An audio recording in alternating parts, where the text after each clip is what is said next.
আসসালামু আলাইকুম সুপ্রিয় শিক্ষার্থী, খেয়াল করে গত পর্বে আমরা 29 নম্বর পেশাগত সমাধান করেছি। আজকে আমরা 30 নম্বর পেশা থেকে সমাধান করব।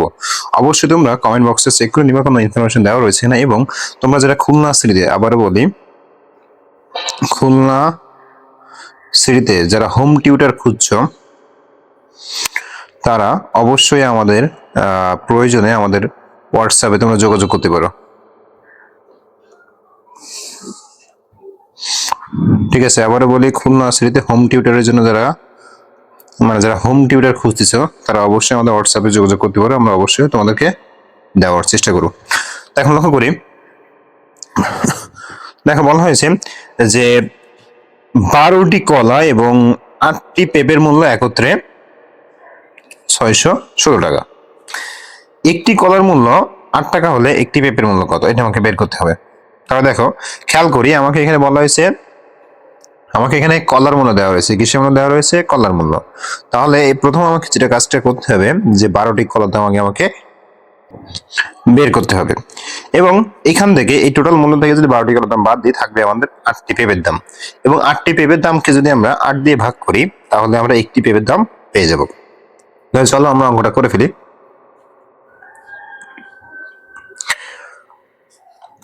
দেখি, তাহলে আমরা লিখবো যে একটি কলার মূল্য 8 টাকা হলে 12টি কলার মূল্য হবে।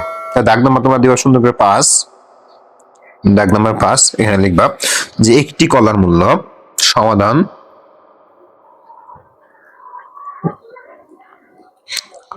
একটি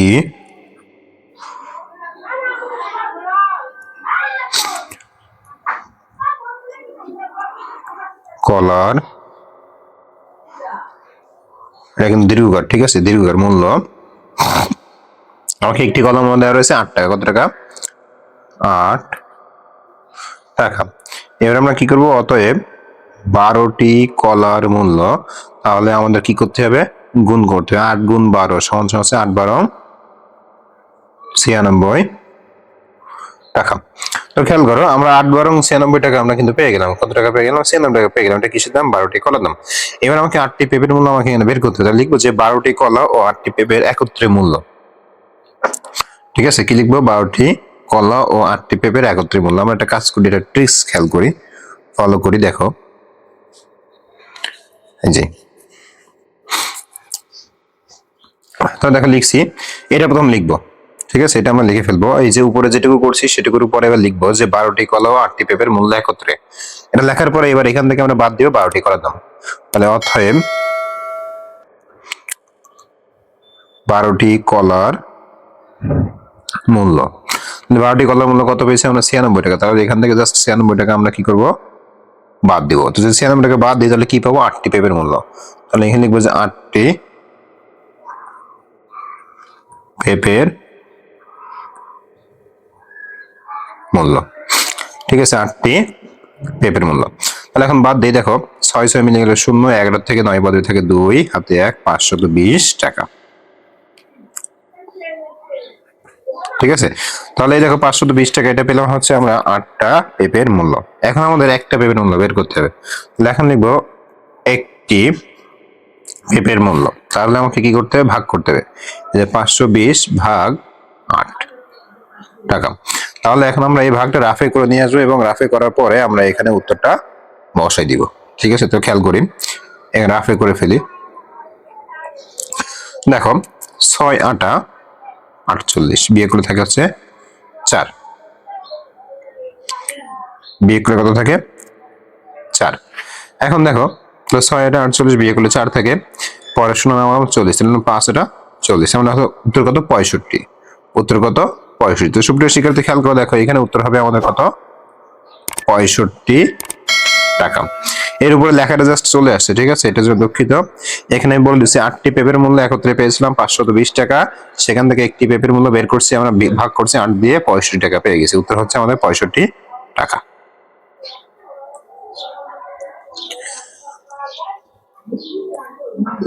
তাহলে দেখো, আমাদের 5 নাম্বার কিন্তু করে ফেললাম। একইভাবে আমরা পরটা করব। এবার লক্ষ্য করি 6 নাম্বারটা কি বলা হয়েছে, খেয়াল করি। দেখো, 6 নাম্বারটা বলা হয়েছে যে 5টি গরু 8টি ছাগলের মূল্য আমাদের একত্রে দেওয়া রয়েছে 6,25,800 টাকা। একটি ছাগলের মূল্য এত টাকা হলে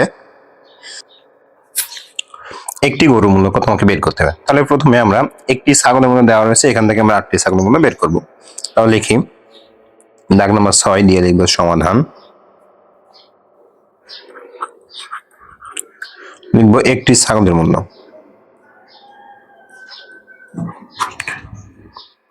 একটি ছাগলের মূল্য। একটি ছাগলের মূল্য কত বলা হয়েছে? 17,600 টাকা। সম্ভবত দেখে আসি। হ্যাঁ, 17,600 টাকা একটি ছাগলের মূল্য। আমাকে বের করতে হবে কয়টি? 8টি ছাগলের মূল্য। ঠিক আছে, তাহলে আমাকে বের করতে হবে অতএব 8টি ছাগলের মূল্য। তাহলে দেখো খেয়াল করি, এখন যদি 8টি ছাগলের মূল্য আমরা বের করতে যাই তাহলে আমাকে কি করতে হবে? গুণ করতে হবে। তার মানে হচ্ছে 17 গুণ, দেখো খেয়াল করি 17,600 গুণ 8। তাহলে এটা যদি গুণ করি কত হবে? তোমরা সুন্দরভাবে গুণ করে ফেলবো, আমি তোমাদেরকে একবার উত্তরটা দেখাই দিচ্ছি।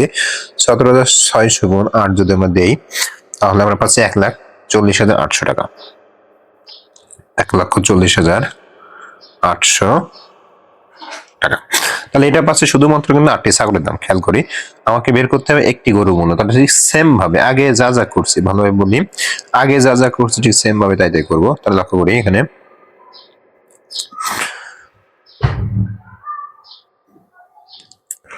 তাহলে আমরা লিখবো কি,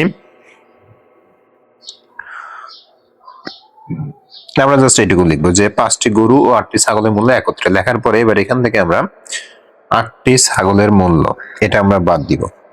8টি ছাগলের মূল্য পাইছি আমরা 1,40,800 টাকা পাইছি। এখন এটা যদি বাদ দেই তাহলে খেয়াল করি বাদ দিয়ে কি থাকবে? আমাদের 5টি গরুর মূল্য।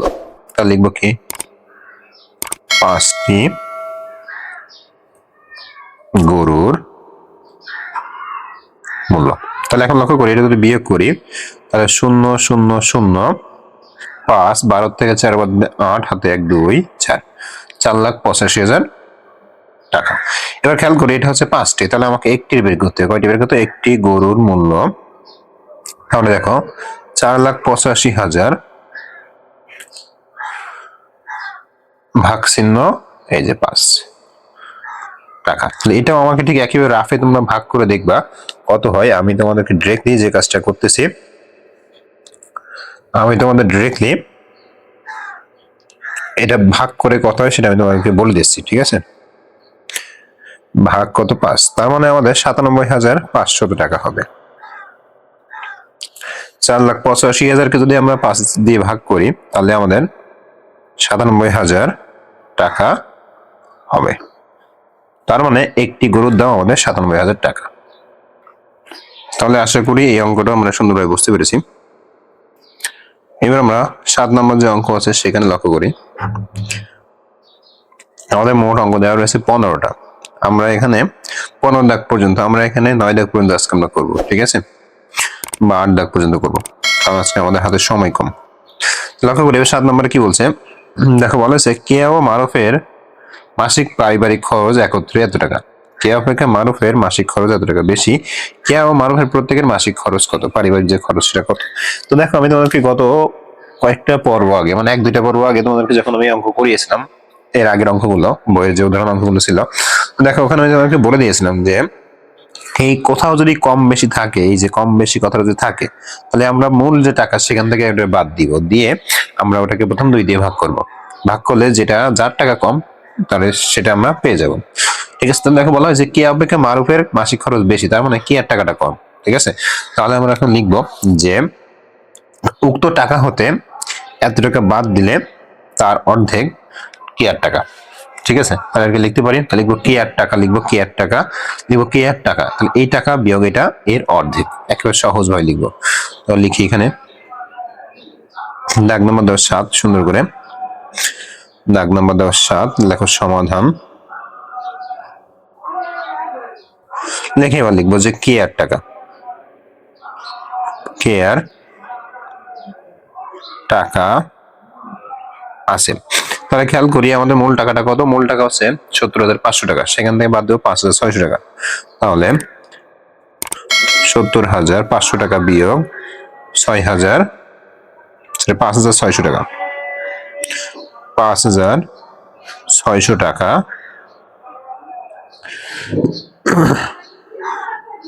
এর অর্ধেক। ঠিক আছে, অর্ধেক। এবার তাহলে আমরা কাজ করি, তাহলে প্রথম আগে এটাকে আমরা বিয়োগ করি। কি করবো? বিয়োগ করি। তাহলে বিয়োগ করি, আর এখানে লিখবো যে কেয়ার টাকা। তাহলে এটা প্রথম আগে আমাকে বিয়োগ করতে হবে। তাহলে বিয়োগ করো। দেখো, দুইটা শূন্য আগে আমি বসে নিলাম। 15 থেকে 6 বেঁধে থাকে 9, হাতে আমাদের 1, 6। 10 থেকে 6 বেঁধে 4, হাতে আমাদের 1, 6। তারপরে 64,900 টাকা। এবার কি বলছে? এটা অর্ধেক। অর্ধেক মানে কি? এটাকে 2 দ্বারা ভাগ করা। তাহলে এই যে 64,900 টাকা, তাহলে এটাকে আমাকে এখন 2 দ্বারা কি করতে হবে? ভাগ করতে হবে। তো তোমরা সবাই একটা কাজ করো, সুন্দর করে এটাকে 2 দ্বারা ভাগ করে ফেলো। ঠিক আছে, তাহলে আমি ডিরেক্টলি ভাগ করে দেখাই দিচ্ছি কত হবে। ডিরেক্টলি যদি ভাগ করি তাহলে আমাদের হচ্ছে 32,450 টাকা। এটা কিন্তু আমাদের এক্স্যাক্টলি হচ্ছে। এটা কার টাকা পেলাম? কেয়ার টাকা। এবার দেখো আর বাকি আছে কি? মারুফ। কে বাকি আছে? মারুফের টাকা। বা এখানে তোমরা দেখো, এখানে মারুফের পারিবারিক খরচ কথা বলা হয়েছে। আমি পারিবারিক টাকা না লিখে আমরা কিন্তু খরচও লিখতে পারি। ঠিক আছে, তাহলে এখানে লিখবো খরচ বা মারুফের খরচ। ঠিক আছে, এইভাবে লিখতে পারো তোমরা, যেভাবে খুশি। আমি তোমাদেরকে জিনিসটা দুইভাবে দেখা দিচ্ছি, মারুফের খরচ বা কেয়ার খরচ। ঠিক আছে, তোমরা যেভাবে খুশি খরচ, খরচ পারিবারিক খরচ বা মাসিক খরচ। এটা কি মাসিক কথা বলা হয়েছে না? হ্যাঁ, মাসিক খরচ। তাহলে এখানে লিখবো যে মাসিক খরচ। তোমরা এইভাবে লিখতে পারো, তাহলে কেয়ার মাসিক খরচ। ঠিক একইভাবে এখানে ঠিক একইভাবে লিখবো যে কেয়ার মাসিক খরচ। লেখার পরে এর অর্ধেক টাকা, এখানে টাকা লিখতে পারি। এইভাবে তোমরা লিখতে পারো, তোমরা চাইলে যেভাবে খুশি সেভাবে লিখতে পারো। তাহলে আমরা পেলাম কেয়ার মাসিক খরচ কিন্তু পেয়ে গেলাম। এখন আমাকে কি করতে হবে? মারুফের মাসিক খরচ বের করতে হবে। তাহলে এখন লিখবো অতএব মারুফের মাসিক খরচ। নিচেই কিন্তু আমরা লিখবো কিন্তু। ঠিক আছে, তা দেখো কেয়ার যে টাকাটা বের হয়েছে, খেয়াল করি 32,450। এর সাথে আমরা যোগ করব 5,600 টাকা।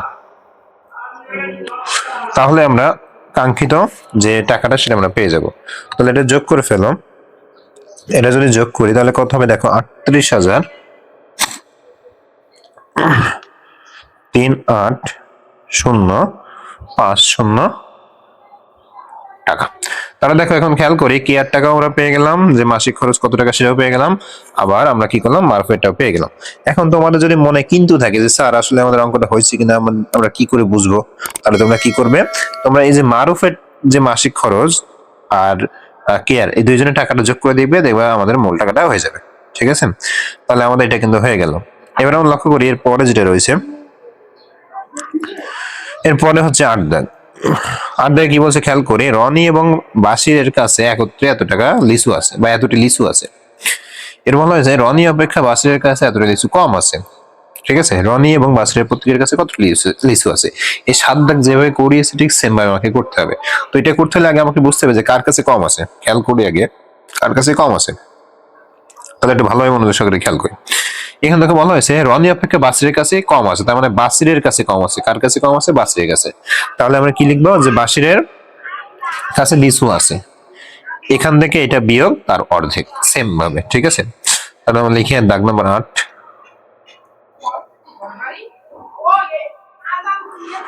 সমাধান লিখবো বাসিরের কাছে লিচু আছে, লিচু আছে। বাসিরের কাছে কি আছে? লিচু আছে। তাহলে মোট লিচু কয়টা? খেয়াল করি, মোট লিচু হচ্ছে 780, সেখান থেকে বাদ দিব 64। তাহলে 780 নাকি 40, এটা করে দেখে আসি। 780, তাহলে 780 বিয়োগ 64 টির অর্ধেক। ঠিক আছে, তাহলে আমরা কি পেলাম? যে এটা অর্ধেক। তাহলে এখন আমরা বিয়োগ করবো, খেয়াল করি এখন আমরা বিয়োগ করবো। তাহলে যদি বিয়োগ করি, তাহলে 780 থেকে যদি আমরা 64 বাদ দিয়ে থাকে কত? খেয়াল করি, এই যে 10 থেকে 4 বাদে থাকে আমাদের 6, হাতে আমাদের 1, 7, 8 থেকে 7 দিলে 1, আর এই যে 7। এবার খেয়াল করো, তাহলে এখন এটা আমরা পাইলাম। এবার বলছে এটার অর্ধেক, অর্ধেক মানে কি 2 দ্বারা ভাগ, তাহলে এই যে 2 দ্বারা ভাগ এত টি। এখানে কি লিখবো, বাসিরের কাছে লিচু আছে বা বাসিরের লিচু, বাসিরের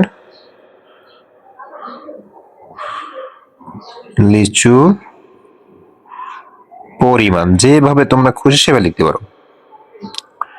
এখন লক্ষ্য করি, এটা যদি আমরা ভাগ করি তাহলে কত হবে, তাহলে 358টি হবে, 358টি। এবার লক্ষ্য করি আমরা কিন্তু বাসিরের কত সেটা আমরা পেয়ে গেলাম। তাহলে আরেকজন আছে, আরেকজন কে, আরেকজন আছে রনি। তাহলে বলছি রনির কতটি আছে, তাহলে এখন খেয়াল করে রনিটা কিভাবে বের করবো। রনিটা ঠিক সেম ভাবে আমরা বের করবো, যে কিভাবে, এইখানে জাস্ট এই 64 লিস্ট আমরা যোগ করে দিব। তাহলে এখন লিখবো যে রনির আছে, রনির লিচু আছে। তাহলে দেখো খেয়াল করি কত পেলাম, বাসিরের যা পেলাম 358 যোগ 64। আচ্ছা এখন এই দুটো জাস্ট যোগ করো, যোগ করো কত হয় দেখো, 8 আছে 12 2 হাতে আমাদের 1, 6 আছে 12 2 হাতে আমাদের 1, 3 রাখে 422 টি। এখন খেয়াল করি দেখো এখানে এবার আমরা একটু বুঝি, তাহলে কি বলা হয়েছে, রনি অপেক্ষা বাসিরের কাছে কম ছিল, তাহলে বাসিরের কাছে কম আছে 64 আর রনির কি আছে, বেশি আছে 64। এর বলছে রনি এবং বাসিরের কাছে কতটি করে লিচু ছিল প্রত্যেকের কাছে। তাহলে এখন দেখো আমরা পেয়ে গেলাম। এখন তোমাদের যদি কনফিউশন তৈরি হয় যে স্যার আমাদের তো মনে হচ্ছে না যে অঙ্কটা হয়েছে কিনা, তাহলে আমরা কি করতে পারি, সিম্পলি হিসাব, এই যে দুইজনের টাকা আর দুইজনের যে লিচুটা এটা আমরা যোগ করে দিব, হয়ে গেল উত্তর। ঠিক আছে। আচ্ছা তাহলে আজকের এই পর্বে আমরা সর্বশেষ যে অঙ্ক সেটা করবো, খেয়াল করি সেটা হচ্ছে 9 নাম্বার। এই 9 নাম্বার করে আজকে আমাদের পর্বটা শেষ করব, কারণ এই প্রত্যেকটা অনেক বড় বড় অঙ্ক, সুতরাং আরেকটা পর্ব আমাদের লাগবে এই অঙ্কগুলো আমাদের সলভ করতে, সমাধান করতে, ঠিক আছে, শেষ করতে। লক্ষ্য করি বলা হয়েছে সাহেবের বাজার থেকে 25 কেজি, সাহেব বাজার থেকে 25 কেজি চাল, 350 টাকার সরিষার তেল এবং 668 টাকার মশলা কিনলেন। প্রতি কেজি চালের মূল্য 72 টাকা। তিনি দোকানদারকে এত টাকা দিলেন, দোকানদার থেকে কত টাকা ফেরত দিবে। তাহলে আগে আমাকে বুঝতে হবে যে তিনি কি কি কিনছে, চাল কিনছে, সরষের তেল কিনছে আর হচ্ছে মশলা কিনছে। এখন এই দামগুলো আমাকে অ্যাডজাস্ট করতে হবে, যোগ করতে হবে। তাহলে প্রথম আগে আমরা একটা কাজ করি, চালের দামটা বের করি। 25 কেজি চালের দাম আমরা বের করি। 1 কেজি চালের দাম যদি 72 টাকা হয়, 25 কেজি চালের দাম কত হবে এটা আমাকে কি করতে হবে, বের করতে হবে। তো চলো তাহলে আমরা বের করে ফেলি সহজ নিয়মে, একেবারে কোনো ঝুট ঝামেলা কিছুই করবো না, আমরা বের করে ফেলবো। এটা আমরা প্রথমে একটু ক্লিন করে দিই, তাহলে আমরা এখানে লিখতে পারবো সুন্দরভাবে। এটা কি করতে পারবো, লিখতে পারবো। যথেষ্ট পরিমাণ জায়গার প্রয়োজন হবে, যার কারণে আমরা কি করলাম, এটা করে ফেললাম। এবার খেয়াল করি, তাহলে আমরা এখানে লিখবো সমাধান।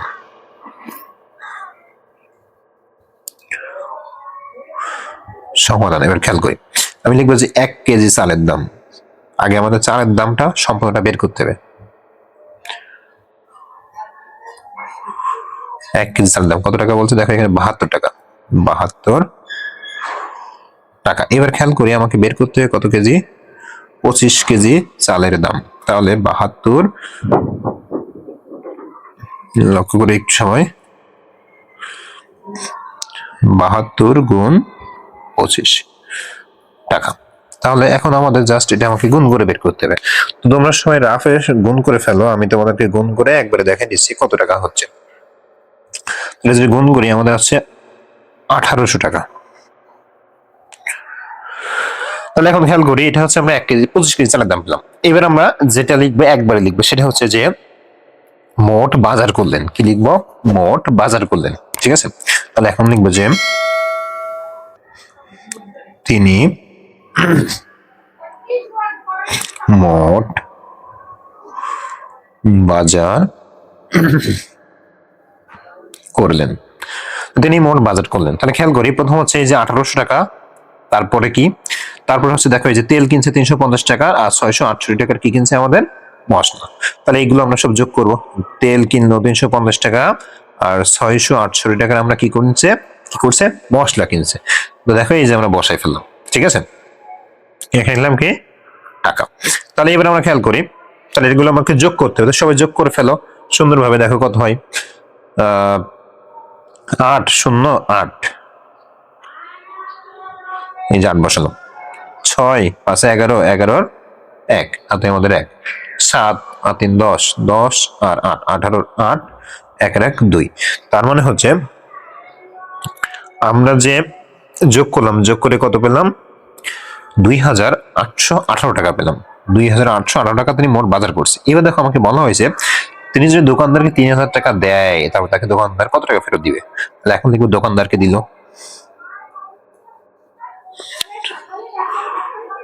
দোকানদারকে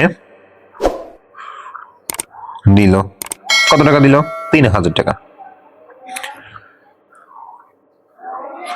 3000 টাকা, 3000 টাকা না? হ্যাঁ 3000 টাকা। এবার লিখবো তিনি মোট বাজার করলেন, মোট বাজার করলেন, এখানে দিলেন হোক, ঠিক আছে। তো 2818 টাকা, এটা জাস্ট আমাকে কি করতে হবে? বাদ দিতে। বাদ দিলে কি পাবো? বাদ দিলে ওই যে আমাদের দোকানদার কত টাকা ফেরত দিবে। তাহলে লিখবো কি যে দোকানদার কত টাকা দিবে, দোকানদার থেকে কত টাকা ফেরত দিবে। লিখবো দোকানদার ফেরত দিবে, দোকানদার ফেরত দিবে। এবার আমরা বিয়োগ করব। তাহলে দেখো 3000 থেকে যদি আমরা 2818 টাকা যদি বাদ দিই, তাহলে আমাদের কত থাকে খেয়াল করি। দেখো 10 থেকে 8 বাদ 2, হাতে আমাদের 1 2 8, হাতে আমাদের 1 9, তার মানে 1, আর কিছু থাকবে না। তার মানে 182 টাকা। তাহলে এটাই হচ্ছে আমাদের উত্তর। তো সুপ্রিয় শিক্ষার্থী, আশা করি তোমরা খুব সুন্দরভাবে এবং সহজভাবে আমাদের 9 দাগ পর্যন্ত যে অঙ্ক আমরা তোমাদেরকে দেখিয়ে দিয়েছি, করিয়ে দিয়েছি, খুব সুন্দরভাবে তোমরা করতে পেরেছো। আজকের ক্লাসটা হচ্ছে আমাদের 9 দাগ পর্যন্ত। সবাই আশা করি খুব সুন্দরভাবে বুঝতে পেরেছো। আমাদের পরবর্তী ক্লাস 10 থেকে আমরা শেষ করে একদম এই অধ্যায়টা শেষ করে দিব, ঠিক আছে। সবাই ভালো থাকো, সুস্থ থাকো এবং আমাদের সঙ্গে থাকো। ধন্যবাদ সবাইকে।